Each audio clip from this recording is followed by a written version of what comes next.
sur une maison de 3 chambres, salon, cuisine, douche. Vous comprenez? Je veux que la maison-là puisse avoir une chambre de telle dimension, une porte de telle dimension, un salon de telle dimension, une clôture de telle dimension. Vous comprenez? C'est une vision. Mais la vision n'est pas obligatoire. Tu n'es pas obligé de commencer avec 10 millions dans la vision de la maison que tu veux construire. La vision de la maison peut commencer avec un billet de 10 000. Je paye 2 sacs de ciment. C'est pourquoi faire? Je veux construire une maison. Les gens vont dire que mais comment ça? Avec 10 000, 2 sacs de ciment, tu veux construire une maison? Le gars là, c'est un fou. Est-ce que vous comprenez un peu? Mais lorsque ta vision, personne n'est dans ton esprit pour voir ce que tu as dans la vision que tu vas réaliser pour Dieu, que tu vas réaliser pour toi-même, hein? Vous comprenez? On te prendra de fou. Quand quelqu'un ne connaît pas ce que tu as dans le cœur, que tu veux réaliser devant Dieu. Et comment c'est? Que tu veux réaliser pour toi-même. C'est pourquoi, comprenez-moi, si je m'attarde sur l'œil, c'est parce que tout ce que nous devons avoir sur la terre commence par les yeux. La Bible dit ceci, et je vais vous le lire. Toute personne qui n'a pas une vision ne réussira pas dans la vie. Vous devez avoir une vision. On ne se lève pas comme on comprend. Tout le jour, vous vous levez seulement comme ça. C'est-à-dire que bon, donc ton rôle est, tu es rentré dans un foyer, bon voilà, un homme doit s'occuper de toi, et ça s'arrête là. Donc mon rôle, c'est que je dois préparer, ils mangent, et puis on doit voir les enfants, et ensuite on avance, et jusqu'à ce que Dieu nous amène. Tu n'as pas de vision. Vous comprenez un peu, non? Ce n'est pas ça la vision. Tu dois avoir une vision dans la vie. Est-ce que vous me savez un peu? Et c'est cette vision que tu dois amener dans la présence de Dieu pour que tu puisses évoluer dans tout ce que tu auras à entreprendre. Une vision entrepreneuriale dans la vie naturelle, c'est que tu vas devenir naturellement, et une vision dans le spirituel en tant que servante ou serviteur de Dieu. Vous devez l'avoir. Je viens à l'église, pourquoi? Tu dois avoir une vision. Non, mais moi je viens à l'église. C'est tout? Oui, c'est tout. Ce n'est pas une vision. Ruth avait une vision, qu'elle devait suivre Naomi. En suivant Naomi, elle savait dans son cœur qu'elle aurait un grand homme qui va l'épouser. C'était la vision qu'elle avait dans le cœur. Vous comprenez? Et quand elle est arrivée au pays de Boaz, au pays de Naomi, à Bethléem, elle a commencé à travailler dans les champs de Boaz. Sa vision était de gagner le cœur de... Son but était de gagner le cœur de... Vous venez à l'église, vous devez avoir un but. C'est de gagner le cœur de Jésus-Christ. C'est de gagner le Saint-Esprit dans votre vie. Maintenant, lorsque vous aurez le Saint-Esprit, qui est Jésus-Christ, qui entre dans votre cœur, je vais vous dévoiler un secret principal qui va se passer quand le Saint-Esprit entre dans votre cœur. Lorsqu'il entre dans votre cœur, il va effectuer le massage du cœur. Vous avez entendu, qu'on peut masser le cœur? Vous me suivez? Je vais terminer. Quelqu'un dit que lui aussi, il dit trop. Quelqu'un dit qu'il dit trop. Écoutez un peu, s'il vous plaît. On est en train de finir. Hein? Le massage du cœur. Vous partez masser le corps. J'ai mal au dos, j'ai mal aux pieds. Massez. J'ai mal au bras, j'ai mal à la tête. Ça là, ça ne te fera rien du tout. Le véritable massage que tu as besoin dans ta vie, c'est le massage de ton cœur. Et lorsque ton cœur sera massé, qui doit te masser le cœur? Le Saint-Esprit. Quand le Saint-Esprit va masser ton cœur, alors tes yeux s'ouvrent. Vous comprenez?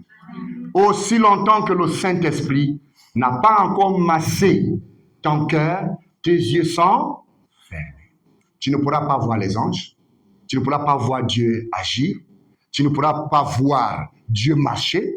Tu ne pourras pas voir une mauvaise présence devant toi. Tu ne pourras rien voir et tu n'auras aucune vision dans la vie. Vous devrez venir à l'église dans le but de ce que le Saint-Esprit puisse masser votre cœur. Et vous savez que pour recevoir le Saint-Esprit, vous devez passer par la repentance, la confession de vos péchés. Vous êtes baptisés au nom du Seigneur Jésus-Christ. Il pardonne vos péchés et il vous donne le don du Saint-Esprit. Quand il descend dans votre cœur, il vient faire un travail. Quel est le travail? C'est de masser votre cœur. Et lorsqu'il va vous masser le cœur, la Bible dit, après avoir massé votre cœur, je vais lire ça, Apocalypse 2, il dit, je vais vous vendre mon collyre. Et le collyre là, vous le mettrez dans vos yeux. Je vais lire ça. Et vos yeux vont s'ouvrir. Vous pouvez voir les anges. Vous pouvez savoir que Dieu est dans l'église. Il était debout quelque part là-bas. Un ange était à tel endroit. Un ange était ici. Demain, il y aura tel problème. Demain, quelque chose va se passer. Mais nous ne le voyons pas parce que les yeux sont fermés. Si tu ne peux pas voir un sorcier entrer à la maison, sortir. Un mauvais esprit entrer à la maison, sortir. Tu n'es pas au courant. Et il y en a qui disent ça dans le monde naturel. Il n'a rien dans le ventre. Vous comprenez? Ça c'est les gens qui sont mystiques. Ils te disent que tu n'as rien dans le ventre. C'est-à-dire que tu n'as pas les yeux. Tu ne vois pas les choses que tu es censé voir. Vous comprenez? Et donc, tu n'es pas spirituel. Et comme tu n'es pas spirituel, tu as les yeux fermés. Et comme tes yeux sont fermés, tu es aveugle, tu ne vois pas. Et comme tu ne vois pas, tes bénédictions sont volées. Tu n'évolues pas. La maladie arrive. Tu n'as que la souffrance. Et on fait de toi ce qu'on veut. Il y a un serpent devant toi. Oh, qu'est-ce que là? Tu as vu le serpent où? Vous là, vous mentez trop. Tu poses le pied là où il y a le serpent. Parce que tu ne vois pas qu'il y a un serpent là. Vous comprenez? Arrête avec l'homme là. Il va te gaspiller la vie. Oh non, vous êtes contre mon mariage. Ah bon, hein? Continue. Vous comprenez? Ceux qui ont les yeux, ils ont vu. Ils savent qui est cet homme là qui court avec toi. Vous comprenez? Arrête avec cette femme là. Attention, il va te gaspiller la vie. Non! Vous êtes jaloux de mon mariage. Tu ne peux pas comprendre? Parce que tu n'as pas les yeux pour voir. Mais si le Saint-Esprit te masse le cœur, il va t'ouvrir les yeux. Et lorsque les yeux s'ouvrent, la Bible dit tes oreilles aussi s'ouvrent. Et alors, tu peux maintenant commencer à entendre. Vous comprenez? Donc, le Saint-Esprit fait un grand travail quand il vient dans notre vie. Il ouvre les portes du cœur pour que vos yeux s'ouvrent.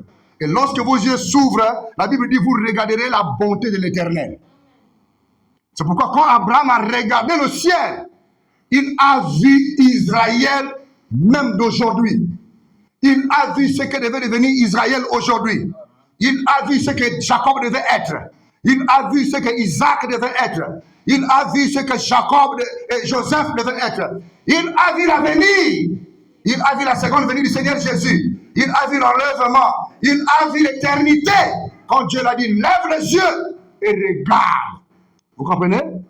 Vous aussi aujourd'hui, pour que vous puissiez prospérer dans votre vie, vous devez lever les yeux et regarder. Et quand vos yeux s'ouvrent devant Dieu, vous pouvez savoir à n'importe quel moment si un mauvais esprit entre dans la maison. Vous comprenez? Et vous pouvez aussi comprendre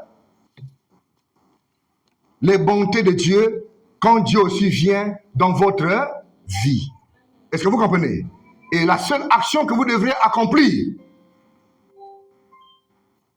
pendant que vous venez à l'église, c'est de déverser vos manquements, vos péchés, vos torts.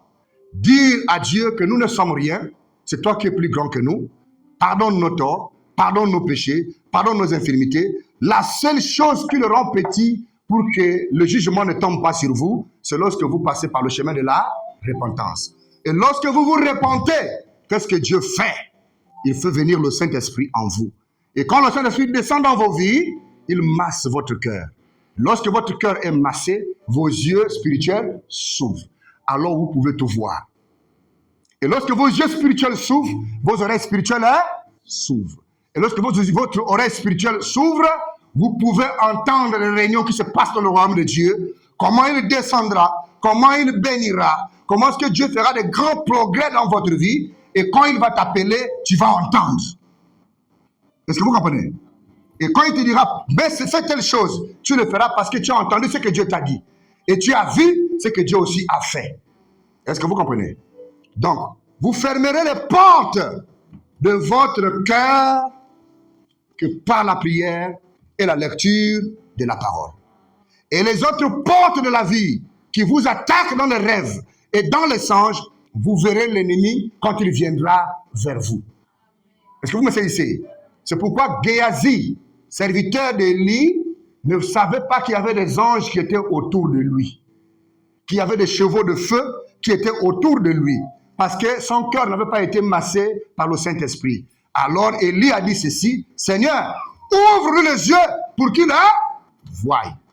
Et Dieu a ouvert les yeux de Géasi. Il a vu des chevaux de feu, des anges, et il a dit que ceux qui sont avec nous, ils sont plus nombreux que ceux qui nous combattent. Est-ce que vous comprenez?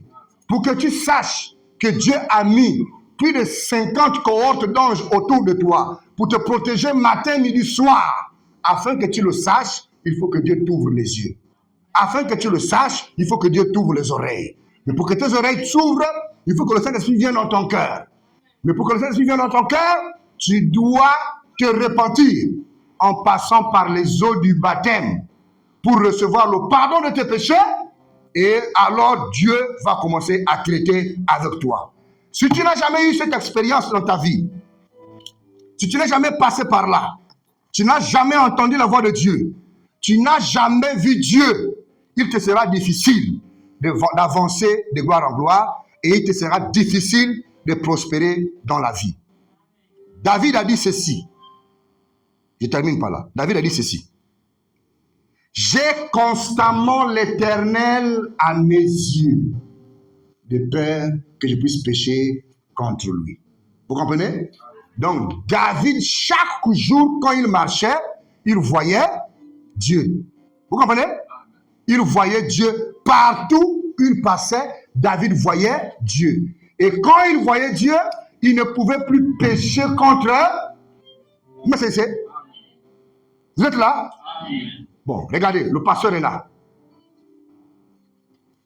Le pasteur, tu vois le pasteur, d'accord? Le péché est à tes côtés. Est-ce que tu peux pratiquer ce péché-là en face du pasteur? Qu'est-ce qui va te gêner? Tu vois la présence de la personne, non? Bon, enlevez le pasteur. Même maman ou papa est à tes côtés, tu veux voler, mais papa est en face de toi. Tu peux voler? Mais c'est parce que tu le... Alors, quand les gens pêchent, quand les gens mentent, quand les gens volent, quand les gens commettent de mauvaises actions, c'est parce qu'ils ne sont pas au courant que Dieu l'est, parce qu'ils ne savent pas que Dieu est là en face d'eux, ils le voient quand ils posent le mauvais. C'est pourquoi Dieu veut que vos yeux s'ouvrent. Et lorsque vos yeux s'ouvrent par le Saint-Esprit, vous allez le voir et vous n'allez plus pécher. Vous passerez maintenant le restant de votre vie à chanter, à louer Dieu, à prier et à éviter à faire les mauvaises choses. Donc la raison pour laquelle nous vivons dans le péché tous les jours, c'est parce que nous ne voyons pas Dieu. Alors notre prière de ce soir, c'est que nous devons prier que Dieu nous aide à rencontrer sa face, à le voir. Et une fois que nous allons le voir, une fois que nous allons l'entendre, nous n'aurons plus le courage de pratiquer le mal, de pratiquer le péché.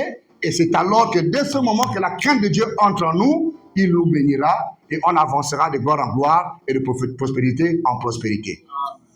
Est-ce que vous avez compris ce que je vous ai dit? Vous avez saisi?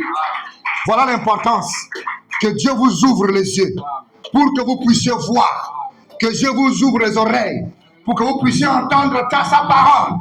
Beaucoup écoutent la parole de Dieu mais ils ne comprennent rien. Mais quand les yeux et les oreilles sont ouverts, vous allez le voir et vous allez l'entendre. Moïse a dit, quand tu me parles, je t'écoute, mais je ne te vois pas. Tu es où? C'est dans la Bible. Dieu a dit, tu veux me voir? Moïse a dit, oui.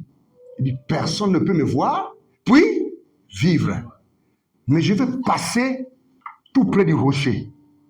Tu me verras passer par le dos. Je vais vous lire ça après. Dieu a dit à Moïse, personne ne peut me voir puis vivre. Mais je te fais grâce. Je vais passer tout près du rocher, mais tu me verras seulement par le dos. Vous comprenez? Alors il a dit à Moïse, attends, je vais passer. Alors, Moïse dit, je l'ai vu passer. Il est un homme. Vous comprenez? Il ne l'a pas vu, le visage, mais il dit, je l'ai vu passer tout près du rocher et j'ai vu son dos. C'était le dos d'un homme. Vous comprenez? Dieu est un homme. Dieu n'est pas une femme. Dieu est votre Père. Il est notre Père. Il te voit. Il me voit. Il nous entend. Toi, tu ne l'entends pas. Il peut passer par ma voix pour que tu écoutes. Mais parfois, tu dis que c'est le pasteur qui presse. Parfois, celui qui rentre, il parle. Tu ne saisis pas ça. Demandez le Saint-Esprit. Que Dieu vous donne le Saint-Esprit. Et dès que le Saint-Esprit entre, il ouvre le cœur. Dès qu'il ouvre le cœur, les oreilles